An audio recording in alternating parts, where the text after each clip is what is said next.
There may be explicit language in today's episode. Viewer discretion is advised.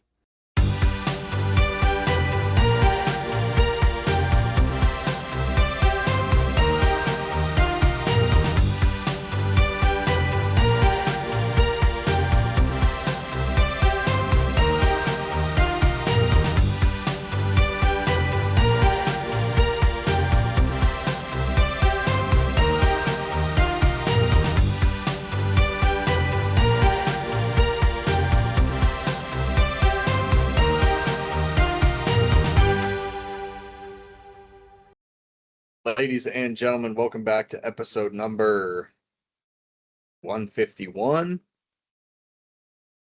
Tailgate Talks. This episode is sponsored by Defrisher Recycling and Junk Removal and Spotted Contracting and Landscaping. Without further ado, let's get started. Let's do it. I got fined for leaving the show early last week. I got in the mail. I got fined for chopping the Monarch Clayton King, the best wrestler in the world. So that's another fine. And some guy named John still doesn't know my name. And Drew Allar still on my team. And the Penguins lost to the Philadelphia Flyers. To get the Drew Allar part out of the way. No, we already talked about it. I'm not talking about it again. If you want me to leave the show again this week, by all means. The Steelers needed a quarterback. No, they didn't. Yes, they did. No, Yes, they they didn't. absolutely did. The move was for quarterback depth, and we could have did that in the 6th. With who? Literally anybody. No, Klubnik in the 4th. absolutely not. Klubnik in the 4th. No, absolutely, Taylor absolutely Green not. the 5th or the 6th. Absolutely not. Would have been way better picks. We I literally haven't- already discussed this last week. I'm not talking I about it. disagree. I am not talking about it again. I'm not disagree. talking about it again. You're literally disagree. smiling. You're just disagreeing just to disagree. I know I said that before we started recording, Really. but no, I genuinely disagree. No. If you're looking for a Just no. quarterback, Just when you're no. looking for a quarterback that you're trying to get depth with, like just for quarterback depth, from a potential standpoint, I think his ceiling's the highest. He still sucks. I think his ceiling's the highest. And I just don't think he was put in a good situation at Penn State. And yet he screwed up a lot. He did, but there's some. Mhm. But there's a lot. Boom. There's a few handfuls of plays in all those screw ups that Boom. weren't on him. Boom. Ah, crap. I accidentally hit the ABS challenge system. You know why I think he's a better pick than Cade Klubnik? Want to know why? It's gonna hurt your feelings a little bit or a lot of bit, one of the two. But you know why? Because he's played Big Ten football. What Cade Klubnik played quarterback in probably the worst era of the ACC. I mean, he's not lying about the ACC part. Yeah, But no, Like- but we didn't need it. The spot we took Drew was stupid. It was stupid. We didn't have to do it. It was a hole. Yes. Was it a hole? Yes. Was it a hole we needed to fill all of a sudden? No, it wasn't. Why would you get rid of? There was no point of getting rid of Mason Rudolph. First of all, Aaron's coming back. He's coming back. yeah, but there's It doesn't matter. And it was still like a questionable topic at the time. And why are we all of a sudden and I think he's in the same position as Drew. Why all of a sudden, after all the hype we were talking about in the summer, why all of a sudden have we forgot about Will Howard? I'm not saying they didn't. I don't think they forgot. I'm not saying they forgot about him. I feel like a lot of people have. But when your starting quarterback is questionable to return to play another season, like, you got to make a move somewhere. It's either Kyler Murray was available. Yeah, but we didn't pay him. He has what? And we weren't I gonna. I don't think spending a third round pick on quarterback depth was necessary. They could have also signed Tyrod Taylor, who actually has That too. experience. That too. And That that's too. a And good. also, I mean, that's a good point too. But I also think that if you like by signing a quarterback who's been in the league already, or drafting later and getting a guy like Cade Klubnik, I think drafting Drew Allar, you see you see the potential, and you see a high ceiling, and by taking a guy like that, you can work with him, you can get him adapted to your system. You put him in a group of decent quarterbacks, and you can grow off that. You put him in an entirely new system. You get him away from James Franklin, where he was struggling nonstop in James Franklin's system. I think you put him in a decent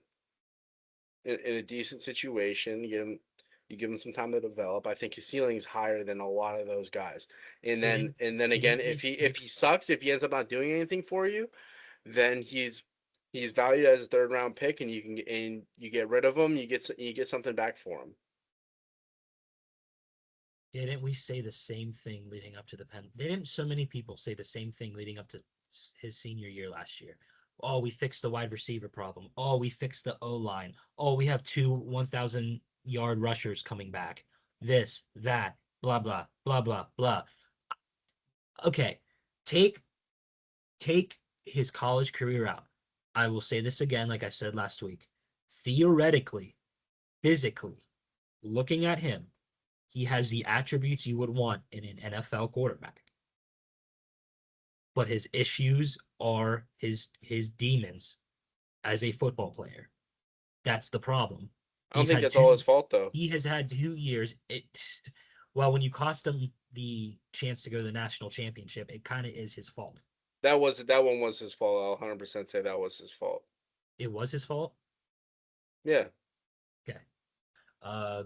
The Oregon tape again. I have to look back at it. From the angle from on TV, it looks like it was like he threw a go ball and the player made a nice play. That one, I don't know. That was a sick play. That was absolutely a sick play.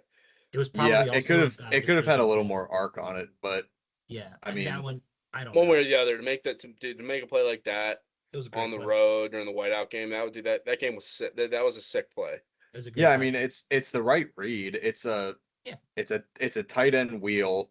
He's reading the flat linebacker, and the dude just makes it, like you said, Dom made a sweet play on the ball. I think he could have. I forget if there was safety help over top. There could have been a little more touch on the ball on that one, but I wouldn't really chalk that one up to being like a bad throw by. It was the right read for. It was the correct read. It was just a sick play. And if they don't make that play on that ball, then his career is, or his senior year is, a totally different talk. So I think if he makes that play, they have all the momentum. I think they had the chance to go win that game. But then you look at certain things, like, yeah, he did this, he did that, but like it's really just a matter of like a few inches. It's a matter of a few inches that determined essentially his entire senior year. A few inches and a terrible offensive coaching staff. Yes, absolutely. But here's the thing. Here's my thing, Mike. Here's my thing. Northwestern and UCLA, he played like. Okay, actually, let me rephrase that. I throw the Northwestern game out because he got hurt. I don't count that one. That was just a bunch of like crap that I hate. That's his season. How his season ended. So I don't even count the Northwestern game. But the UCLA game. That was a bad one. They didn't even have their head coach, right? That was the game they didn't have a head coach. It was it was an interim. The blonde guy, the blonde hair. That sounds correct. Was Franklin fired that fast? Franklin was fired right after Northwestern. He was fired after Northwestern. Yeah. Okay. Which was honestly, I didn't think they were ever going to do that. No, me either. No, I thought they were going to stick with him. That was crazy. I don't know, but I still think it's stupid. But here's the thing, though: it got people talking, even though the Will Howard stands and the Drew Allar stands are going to be what they're gonna do me a huge service this summer and make me stay off Twitter, and I love it. But we talked about that last week. It is what it is. Though, gentlemen, I think we've put it off long enough. Penguins and the Flyers. I Yeah. mean, I mean, the last game, definitely it it had sucked. it had me on the edge of my seat. I was listening to the game on the radio, and honestly, it was such a different vibe listening to it on the radio because you obviously Yeah. can't see what's going on, so you really gotta like lock in. And it's like Crosby to Malkin, Malkin to Letang to Raquel, Raquel to Russ, star. Like that's how fast it is on the radio. But It is really fast on the radio. I mean, dude, we got goalied again. We got out goalied for sure. And Vladar went 42 for 42. He had like a prime Igor Shesterkin game. Like what do you do about that? It was just giving the same vibes as any playoff series against the Bruins with Tuukka Rask in net. 'Cause, like Alex, you remember, dude, we couldn't get a puck past Tuukka at all, and it was just the most frustrating thing It just ever. it reminded me of I can't remember if it was last year or a year before, um Rangers Canes series in either the quarterfinals or the semifinals. And I mean the one game Igor went like 42 for 46 or something absurd. It was just Just stupid. insane, yeah, just insane numbers. And like, I mean having the 2 days off between game 3 and game 4 for the Pens was absolutely monumental. I think they had an extra day to kind of, get their legs freshened up and just kind of go over the things that they weren't doing that great. Because early in the series, the power play was just non-existent. This this is just a disastrous power play. And as much as it sucks to lose game 6 in Philly in overtime, and like how many times like we can point fingers like yeah, we just got out goalie, we got out goalie, couldn't score. And I mean, like 100% we got out goalied. Every playoff goalie's gonna have a game, they're gonna have a really good game like that. And it just so happened to be game 6, and he held off just just long enough just to score a goal from the point. But I mean, it sucks altogether. But not like there wasn't a second in this series where I thought to myself, the Pens deserve to win this series at all. Because we just didn't we just didn't if we found a way to win that series, it would just have me feeling uneasy going into Carolina. Because Super. I mean, like exactly, like you can't, They like, swept us in the regular season, didn't they? yeah, Like they dominated us every yeah, single time we played them. they're so good. But like you can't, like you just like they Pens just came out, like they just came out flat. Just came out. I think, yeah, I think from like February on, the Pens were just like kind of just riding this high, just like going with the flow of things. And it was working. They were winning a lot of games. They were playing really good hockey. Sid played another season. Sid looked like he's like 27 years old. He For looks sure. like 10, 12 years younger. But you just can't. Again, game 1, the tight game, lost 3-2. You can't, like that. That's a game you cannot lose. You cannot lose a game like that, especially at home. You can't get shut out at home. No. And game three, the Flyers could they just put the puck in the net. The first sign of life that I saw out of the Pens, realistically, was game 4 in Philly. And you just Yeah. and so especially in the Stanley Cup playoffs, you just you cannot afford to start off slow. Now No. if they go out early and and just pepper Vladar in game 1, I think honestly the Pens could have won game 1, lost the next 3. I think they'd have a better chance of winning the series. I think they have a better chance of winning the series having that game 1 win under their belt. But well, like one winning 4 in a row in the Stanley Cup playoffs is and it's near impossible. Like it's the hardest thing to do.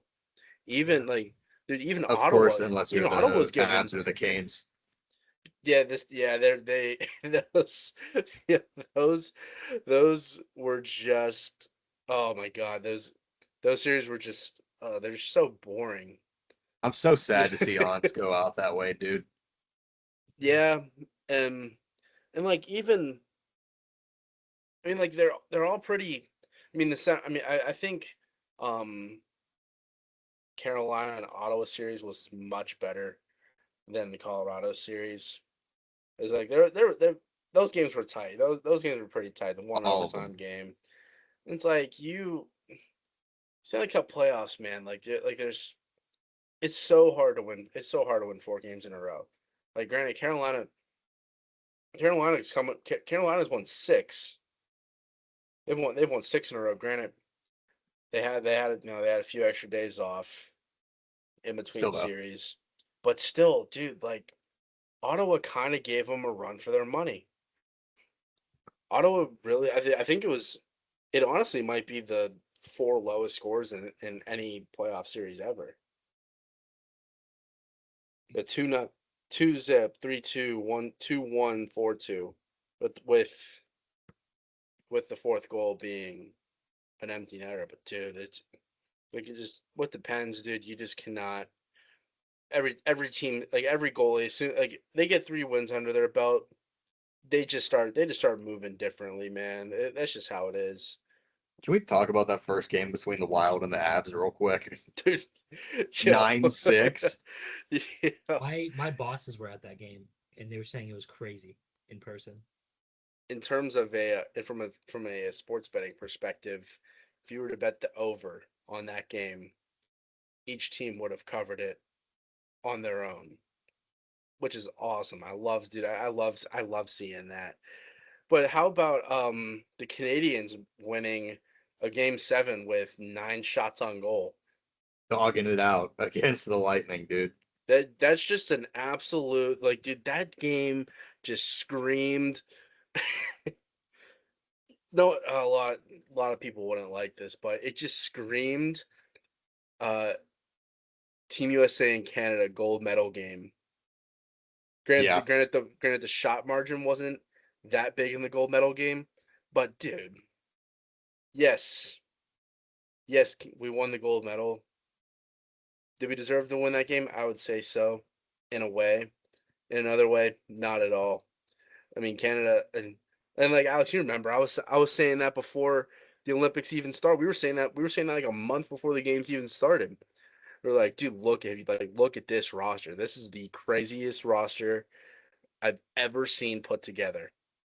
And somehow we win that game. I think it's a fair comparison And to that game.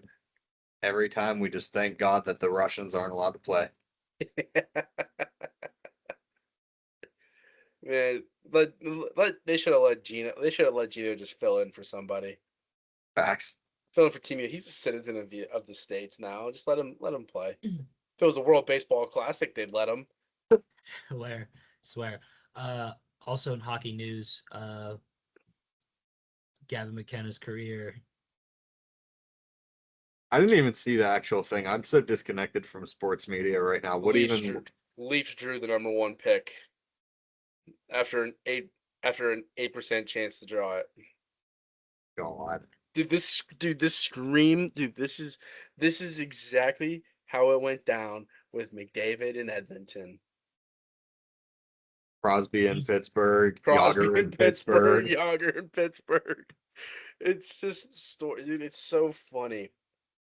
And to be honestly though, like I'd much rather McKenna go to Toronto than see him go to the Wings or the Panthers or the Rangers. Yeah, the Panthers, if the Panthers would have somehow juiced the number 1 pick after the injury riddled season they had this year.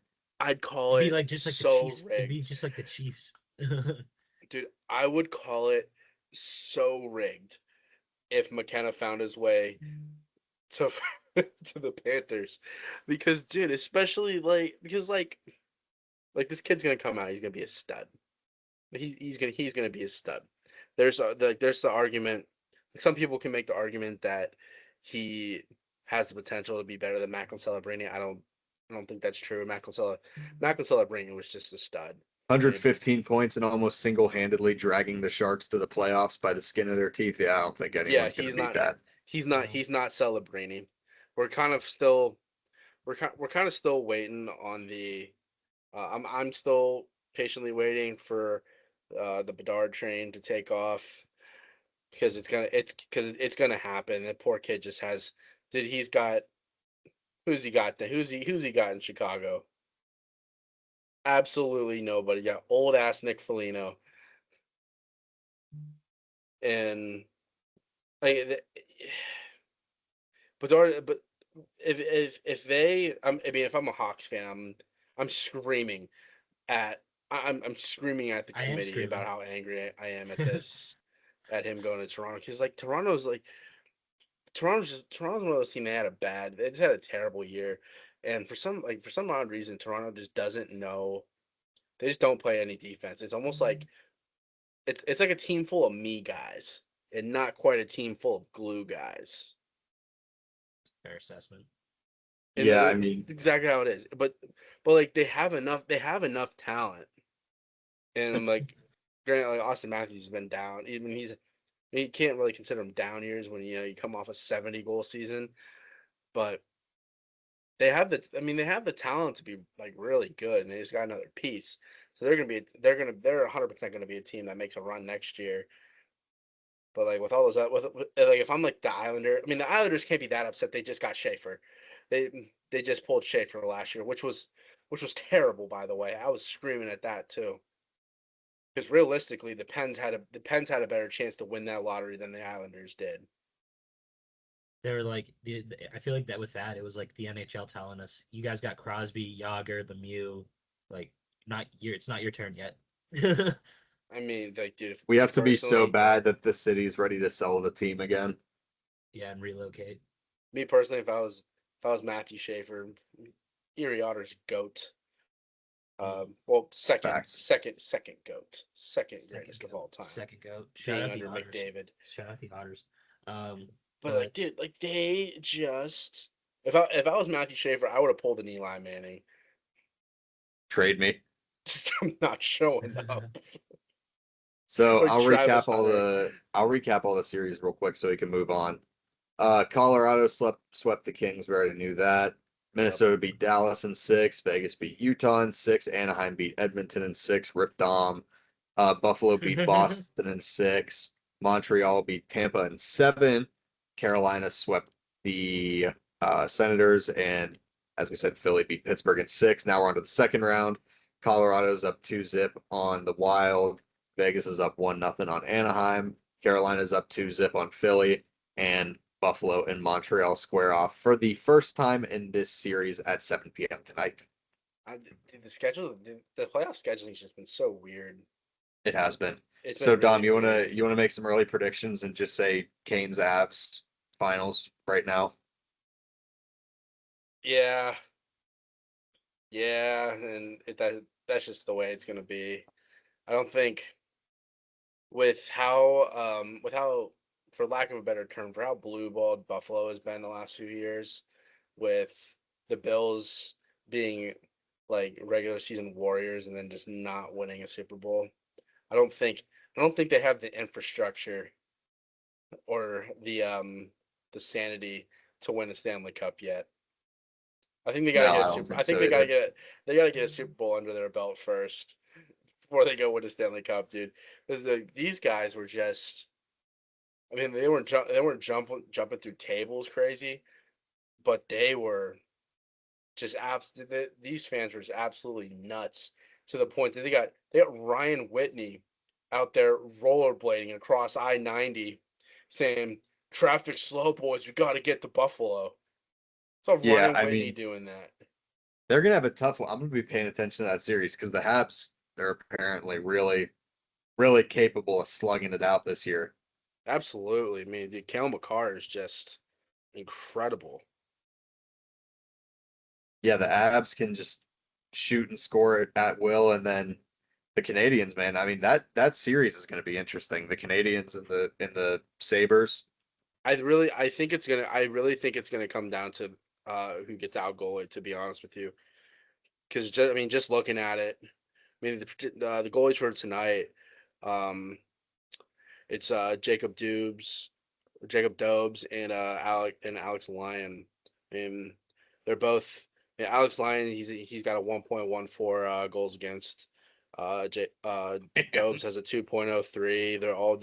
They're both they're both in between that 114? 920 and 114. Oh my God. They're both right. They're both in that range of 920 to a 950 save percentage, which is just like that's just out of this world. And I mean, to have success in the playoffs, you want your goalie to be right around that 900 save percentage. I mean, these dudes just I think it's going to be insane. I think it's going to be absolutely be insane. And what I love about a series like this is you're going to see the fans travel so well. You're going to see that. I'm not sure what the hike is from Montreal to Buffalo, but it can't be more than 4.5 hours. So I mean, the fans are going to travel really well for that. Um, Ducks Knights is just kind of an underwhelming series. It's a fairly underwhelming series. It could get really interesting. You're looking at 6 hours between Buffalo and Montreal. A little further than I thought, but still not That's a road trip.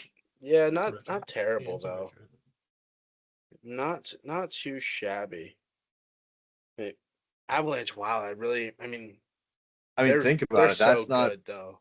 that's not far off from the trip between Philly and Pittsburgh in terms of drive time. Yeah, it's very true. Very true.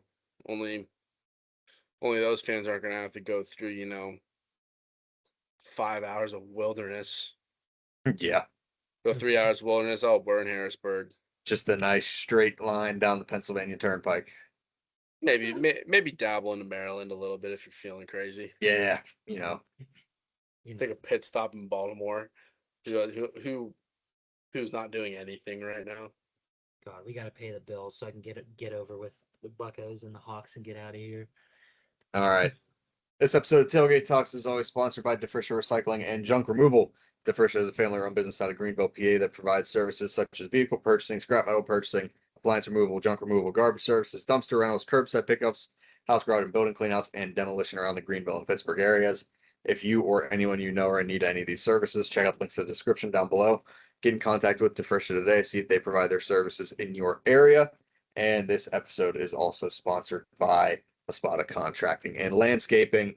Number will be down in the description as well as the links for DeFrisha. Call or text for all of your renovation needs, including decks, fences, patios, retaining walls, flooring, bathrooms, kitchens, and more.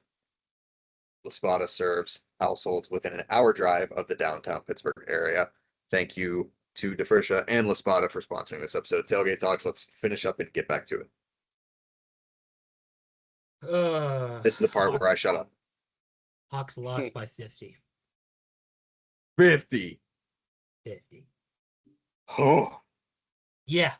I'm Yeah. gonna stand up for that one. Oh my God. Yeah. But it's very nice of them to do that, to get the pain out of the way in the first quarter. It's very nice of them to do that, so I don't have to think about it and be done and over with it. This is so nice of them. That's how my sports week is gone. You know what? It's water polo season, boys. I don't care. I hope you're ready for water polo season, because that's the only season I swear to God is going my way for the last few weeks. Oh my God. I gotta get some props to the New York Knicks because they're great. They're a good team. The Knicks have finally put the all these Jalen Johnson is the next LeBron arguments to rest. Well, no, he's not the next LeBron, but Jalen Johnson is good though. Yeah, I mean, what's the Knicks obsession? What's the Knicks fans' obsession with Trae Young? Yeah, he's gone. Like, why do you even care anymore? And Hawk struggled a bit.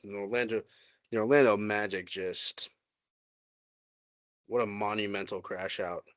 Swear. But hey, by the Orlando Magic. Lakers in 5. Oh yeah, Lakers in 5 for sure. If dude, if LeBron just had if Luka was just healthy, they'd be winning. They I think they'd win this series for sure. Not having Luka just stings. I mean, dude, LeBron's just out there doing everything he can. Mhm. Not to mention they held Shea to only 18, which Right. is just disastrous to say that he only had 18 points. But the main big thing in this game was Shea only having 18 points. You know why he only had 18 points after Why is shooting that? 50% from the field? Because he only went to the free throw line 3 times. Really? 2 for 3 from the stripe. Chet Holmgren was our leading scorer, 24, 12, and 1. He didn't want to dish the rock. LeBron, 27, 4, and 6. I mean, even in this game, Austin Reeves hit an awful game. 8 points, 8 points, 5 rebounds, 6 assists. 3 for 16 from the field, 0 for 5 from deep, 2 for 2 from the stripe in 35 minutes.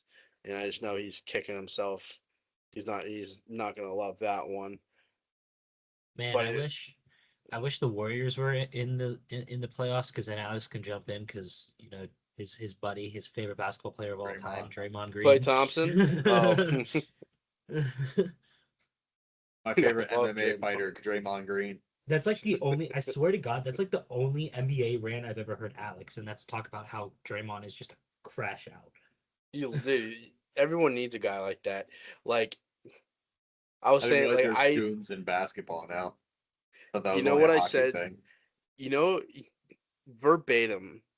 You know what I said to my mother when I was talking to her about the Penguins Flyers series? Oh boy.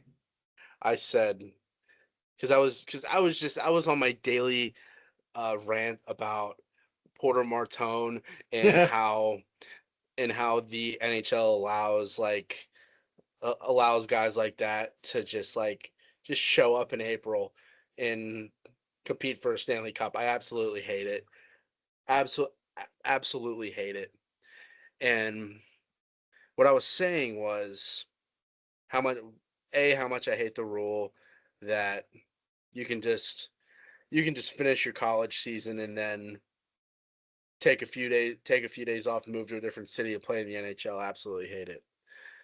What I was saying what I was saying is that the Penguins they just need to, since you're allowed to do that, they just need to put someone on the roster for one day and just go hunt heads. The comparison that I used, Draymond Green. Punch in the mouth. Like you Well, get like Connor Clifton was supposed to be our goon, but didn't do much of that. I'll tell you, Soderblom gets after it. His edge work is crazy, dude. It's insane, dude. Soderblom, he gets into it. I like I that love guy. that we have two ginormous guys like that. Him and hmm Brazo. Dude, yes. Like this that series, man. It just sucked because I mean Mantha was due. He was so overdue for a playoff goal, and if the time would have came in Game 6, I don't think there's a world where we lose Game 7. Can we just give a quick shout out to the Pens bottom 12, particularly the fourth line? Yes, dude. Just the Like, grind line. those kids are just dogs. I shouldn't even say kids. They're not even kids. They're men. But they are Young man. dogs. Just out there doing what they got to do. That's the blue collar guys. For sure. Lazat and Achari in particular. Lazat's quick, dude. He's gonna be really good. He's gonna be really good. Lazat's going to be really good. He is quick. He is a quick, witty little guy, and I love it. And Dewar, too, honestly. I mean, Yeah. oh my God. Locker room. In the locker Um. room. Oh boy. I just sent a message to the guys that is not going to get repeated. No. No, So Dewar though hit that one goal, and I think game 5, dude, that absolute clapper that he hit over Vladar's stick shoulder, the one that they didn't even realize was a goal at first because it just rocketed right back out of the net so fast. I mean, that line just they put the work in, dude. They really get after it. It's awesome. Anyway, I Yeah, digress. fun, very, very fun line to watch. But Mike, the Bucks, man, mhm. I mean, we're still in the trial stages, and I would like to let both of you know that I still have not gotten my hopes up. I am still expecting us to go 62 and 100. Still, I'm still prepared for it because if that way, if I'm prepared for it, it's not going to sting that much come August. But I mean, I think I called it perfectly. I think I called this past month perfectly. I said we're still figuring out. We got a good roster. I really do like the team that we have. Really good on paper, but it's just gonna come down to how consistent they stay throughout the year. And I called that. I told my buddy. I said we're going to struggle against the Washington Nationals.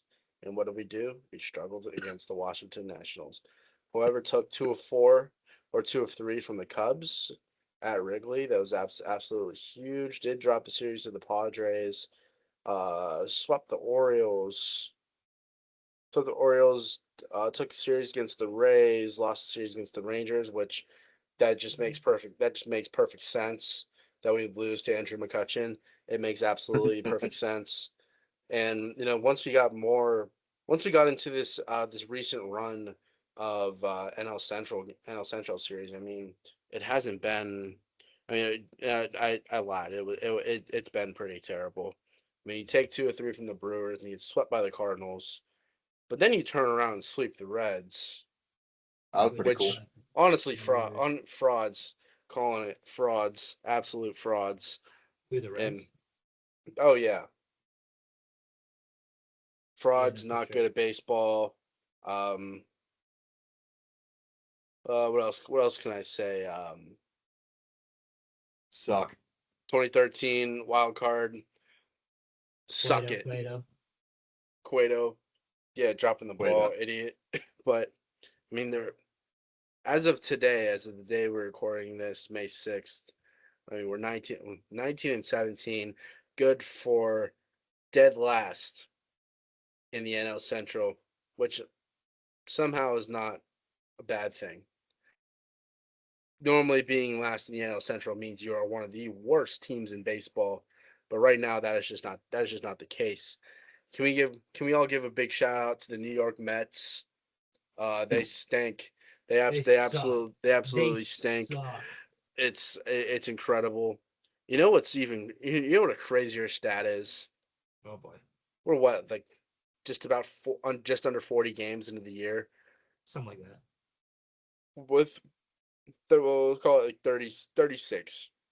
With 36 games played so far, there's a three-way tie in the NL East between the Phillies, the Nationals, and the Marlins.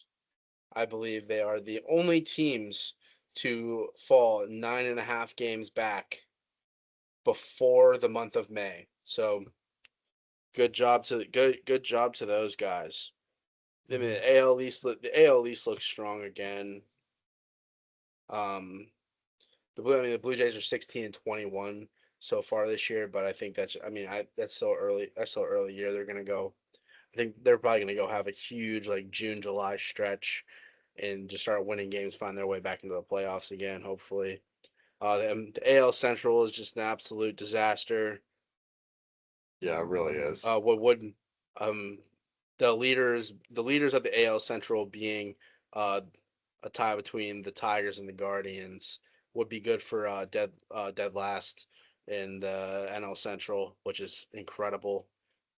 However, it is I am proud to say that the NL Central is not the equivalent to the AFC North. And I love it because that's another season where I can avoid high blood pressure and stress of watching AFC North football.